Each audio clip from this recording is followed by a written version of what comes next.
Olis. Estaba la semana pasada en la presentación del último TVO de la saga Morirse, el Morirse en la Concha, con sus creadores, los titanes de la autoedición, Señor Verde y Kike Infame, y teníamos como moderador, presentador e inquisidor a Javier Icaz, y cuando terminó la presentación, pues se compró también mis TVOs, Bilbao Nagusi, y cuando los abrió, se encuentra con este personaje. Este personaje que, pues bueno, ¿soy yo? Nah, os puedo ir adelantando que no soy yo. La cosa es que cuando lo vio, me dijo, tío, te has dibujado. Eso es muy chungo. Y eso de eso es muy chungo lo dijo con una voz impostada que me sonó a... Tío, tengo un cursillo de psicología del CCC en el que me han dicho que la gente como tú, que se dibuja de protagonista, son de lo peor, ¿eh? Y me hizo irme a casa pensando. O sea, tardé en irme, ¿eh? Pero cuando me fui, pensé en ello. La cosa es que Bilbao Nagusi es una idea que lleva rondándome la cabeza muchísimos años y que ha pasado por muchos puntos, por muchas evoluciones, por muchos cambios. Y cuando llegué a casa, pues se me ocurrió pensar, recopilar toda la historia de creación de este personaje. ¿Por qué? Porque para mí ha sido una evolución.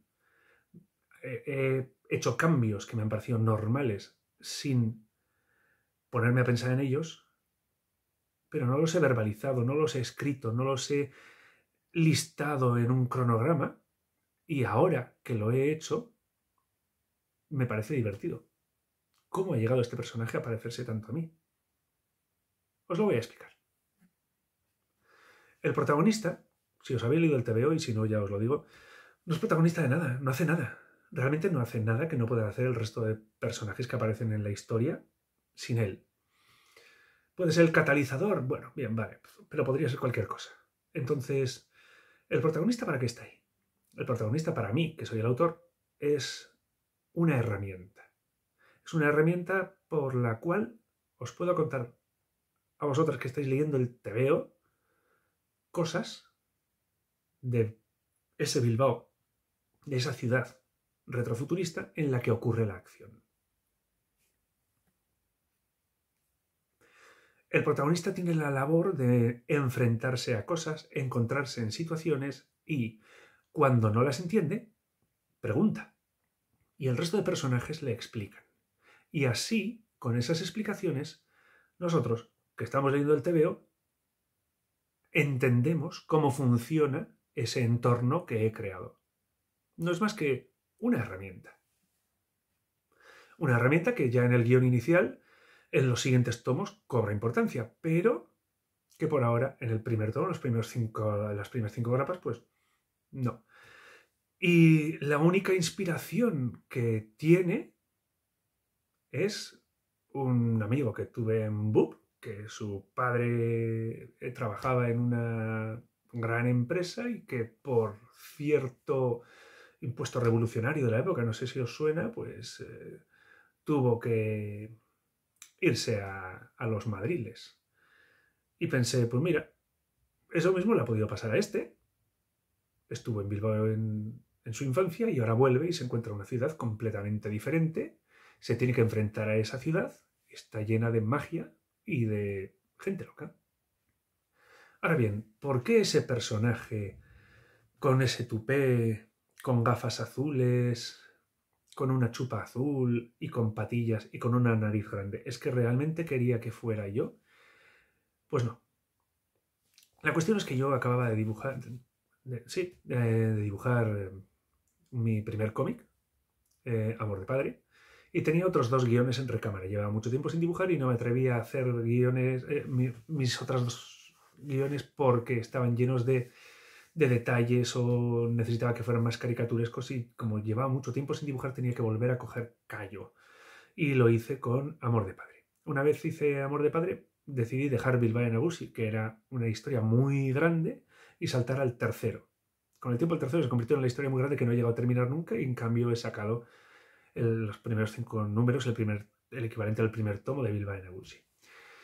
Pero mientras estaba dibujando el segundo TVO, ese que digo que nunca he llegado a salir, que no he llegado a terminarlo, me di cuenta de que no había hecho escenas de acción con las que estuviera contento. No había hecho, maquetado, dibujado, representado escenas de acción con las que yo estuviera contento y quería poder hacer escenas de acción. Así que cogí el guión de Bilbao Nagusi y me puse a dibujar las páginas con más acción que tenía el guión. Y esas páginas corresponden al número 4, a la grapa, digamos, 4 de 5. Dibujé prácticamente el número 4 y luego, ya cuando decidí echarme al redil por fin y dibujar por completo y sacar al mundo Bilbao Nagusi, pues empecé por el número 1, luego el número 2, luego el número 3 y cuando llegué al 4 pues tuve que redibujar algunas páginas porque había cambiado el estilo. La primera página del número 4 que dibujé fue esta. Sí, fue esta página. Y aquí en la esquinita está el protagonista, en azul. Aquí lo tenemos. Como podéis ver, es una persona pues, con un mentón afilado, una cara incluso de anciano, una mandíbula fuerte, gafas, unas patillas rasas y el pelo desordenado. ¿Y por qué tiene esa estética? No se parece tanto a mí. Este personaje con el tiempo se convirtió en...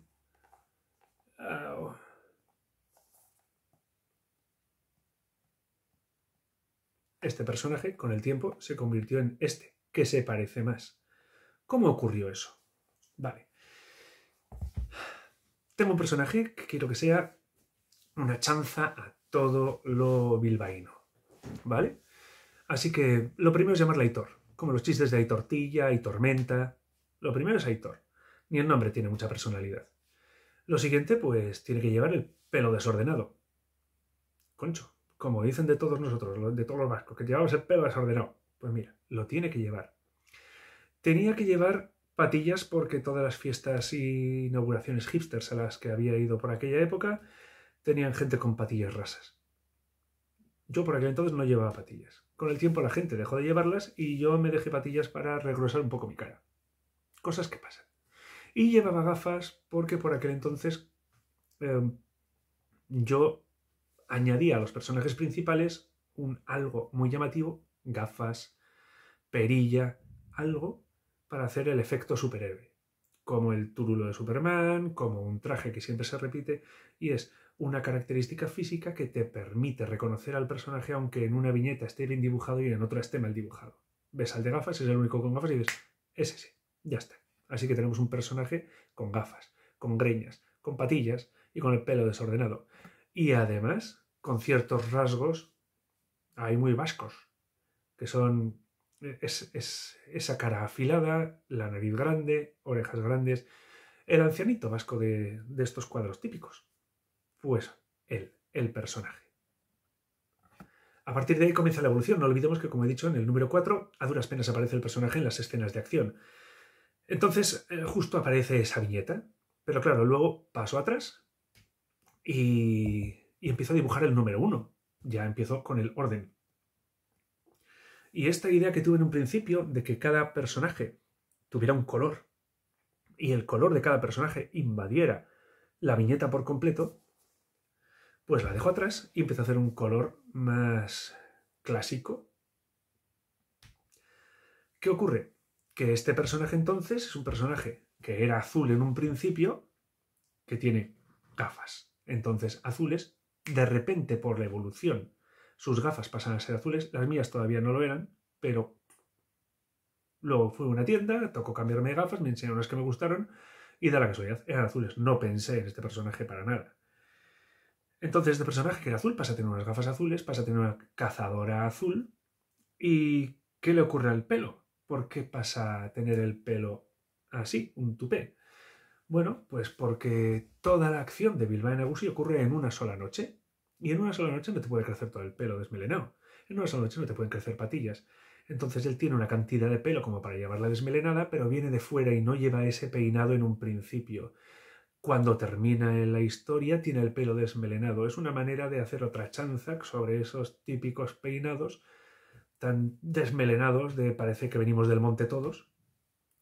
Y creo que además la hago en el cómic, si no recuerdo mal, cuando se encuentra con un compañero y le dice: tú tranquilo que para cuando termine la noche vas a tener pelo desmelenado como todos. Y termina teniéndolo. Pero esa es la cosa. Si tiene todo ese pelo, tenía que reconducirlo en el primer número a algo diferente. Entonces le pongo un tupé. ¿Qué ocurre? Pues que el personaje principal entonces pasa a ser una especie de rockabilly, de rocker, con su tupé, sus patillones, encajaban las patillas con el tupé, unas gafas azules por el efecto Superman y ropa azul porque en un principio este personaje era azul. Van pasando los números y la gente me empieza a hacer chistes. Oye, se parece a ti. ¿Qué ocurre? Que empiezo a dibujarlo más como yo y antes de sacarlo a la venta, vuelvo atrás y lo redibujo entero. Conclusión, el personaje no soy yo. La gente empezó a hacer chistes porque decían que se parecía a mí y al final decidí redibujarlo y ya cumplí esos chistes y hacer que se pareciera más a mí. Y pasó de ser este en esta página a este en esta página, donde redibujé por completo a todos los personajes. Y así es como terminó saliendo, como una burla de mí mismo. Pero no, no era yo. Qué chungo habría sido, ¿no? Bueno, hasta luego.